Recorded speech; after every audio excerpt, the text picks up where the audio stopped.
Hey guys, it's Clay from Clear Critique. It's time for another edition of 5 upcoming movies, this time for June 2021. What's on the way, where and when you can check them out, and should you watch them, wait a while, or avoid at all costs. Don't forget to subscribe to support the channel, hit the bell for updates and new videos, and comment with your thoughts. Let's do it!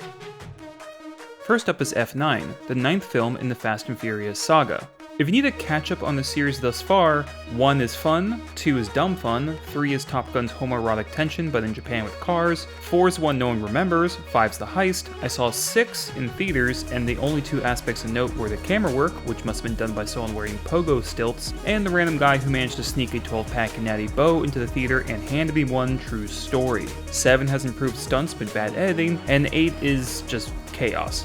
The first half of this trailer stinks. It's astounding how Vin Diesel can have a voice like that, yet provide the flattest, dullest voiceover.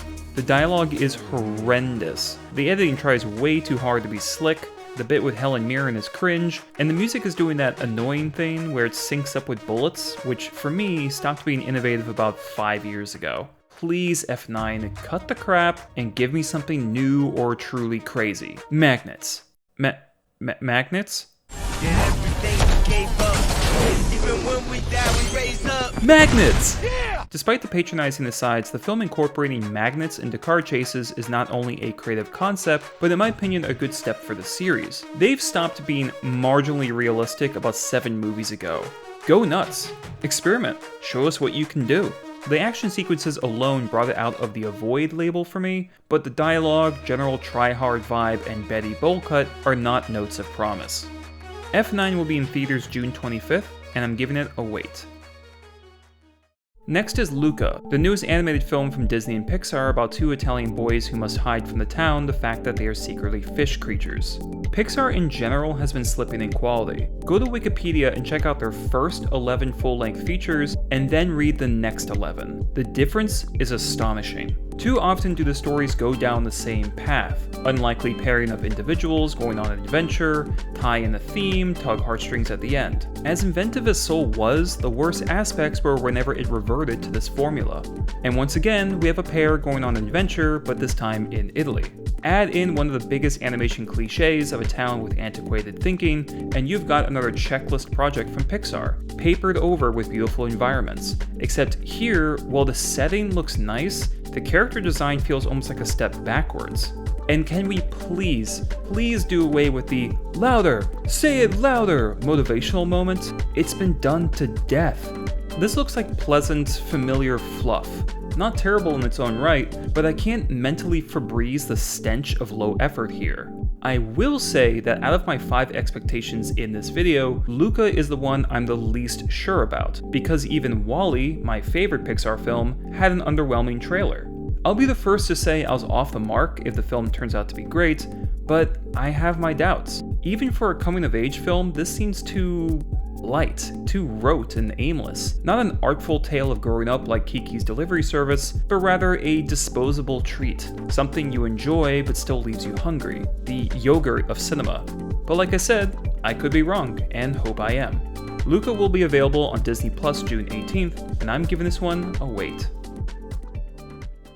Next is Hitman's Wife's Bodyguard. When you get to the end of this video, and if you do, watch this trailer. It's bonkers.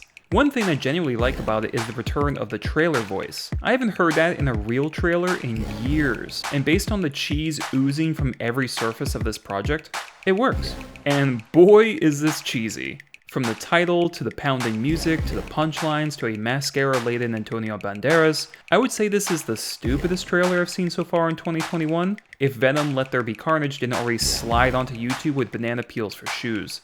In its defense, Ryan Reynolds does appear to be trying with the half-hearted quips they gave him. He's naturally good with comedic timing. Now the first film, while not great, benefited from Reynolds' snappy delivery and his chemistry with Samuel L. Jackson, so at least we're getting more of that. However, Salma Hayek is not known for her comedy chops, so maybe they'll find something interesting for her to do, or maybe she'll drag down the main pair. We'll have to see, because above all else, while I am oddly fascinated with the sheer idiocy of this trailer, that's only 2 minutes out of my life. 2 hours of these awkward comedy setups could be unbearable. I'm unlicensed. I'm unlicensed. That's terrible. Louder. I'm unlicensed! And I... Oh no, not you again! Hitman's Wife's Bodyguard is coming out to theaters June 16th, and I'm giving this an avoid, only because I don't have a watch drunk on someone else's account category yet. Second to last is Wish Dragon, an animated film already released in China taking place in modern-day Shanghai. You may wonder why I'm discussing this film and not, say, Fatherhood. Well, for one, I saw the trailer for Fatherhood, which told me the entire plot, and I honestly have nothing to say about it. No, I want to talk about this movie because I kind of need to. Wish Dragon is about a young man, down on his luck but with big dreams. He finds a container, out of which billows colorful smoke and an ancient being who offers him 3 wishes. This being not only serves as the impetus for the plot, but also as comedy relief, frequently cracking jokes such as when he complains in a high-pitched voice about residing in such a tiny vessel. When the protagonist introduces the being to a beautiful, high-class woman, it affirms that it can't make her love him. So instead, the protagonist is transformed into a wealthy man so he can get close to her, but this only attracts trouble, and eventually he'll have to come clean in order to triumph. Alright, close your ears, kids. Are you fucking serious? What the fuck is this? As if the 92 classic didn't already have to wipe off all the spittle launched by Aladdin 2019, now we're just ripping it off?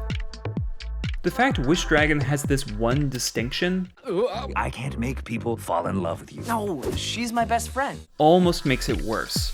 It's aware.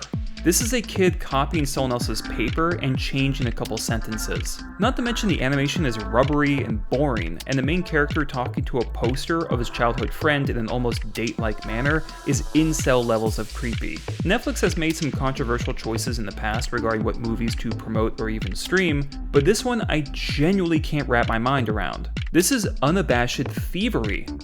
Aladdin 2021 will be internationally available on Netflix June 11th, and I'd avoid this one harder than a QAnon with a cough.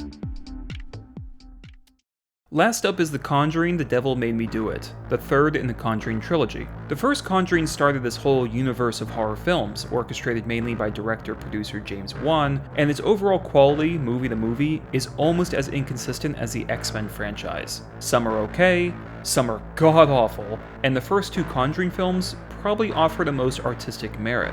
Patrick Wilson and Vera Farmiga are good actors, and their chemistry is such that it's easy to buy them as a couple. The films are generally well shot, there are intelligently paced setups for scares, and what I like most of all is that there are always some truly creative moments. And just based on this trailer, movie number 3 may sport the most. The waterbed sequence is something I haven't seen in horror yet, and I'm looking forward to watching it in its entirety. Many of the split-second images are creepy, and as someone who desires horror to stretch its imagination as much as possible, little moments like the twisted hallway fill me with optimism.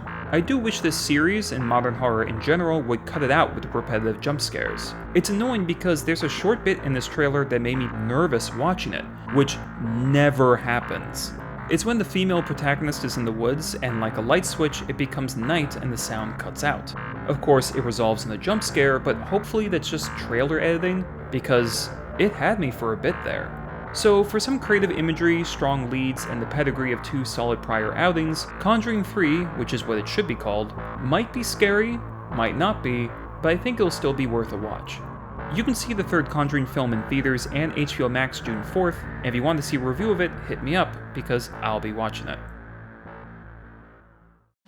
That wraps up the list. How would you rate your expectations for these 5 films? Comment below, I'd love to hear everyone's thoughts. This is a monthly series, so click the playlist for previous months and stay tuned for more lists, reviews, and compilations. And as always, thanks for watching.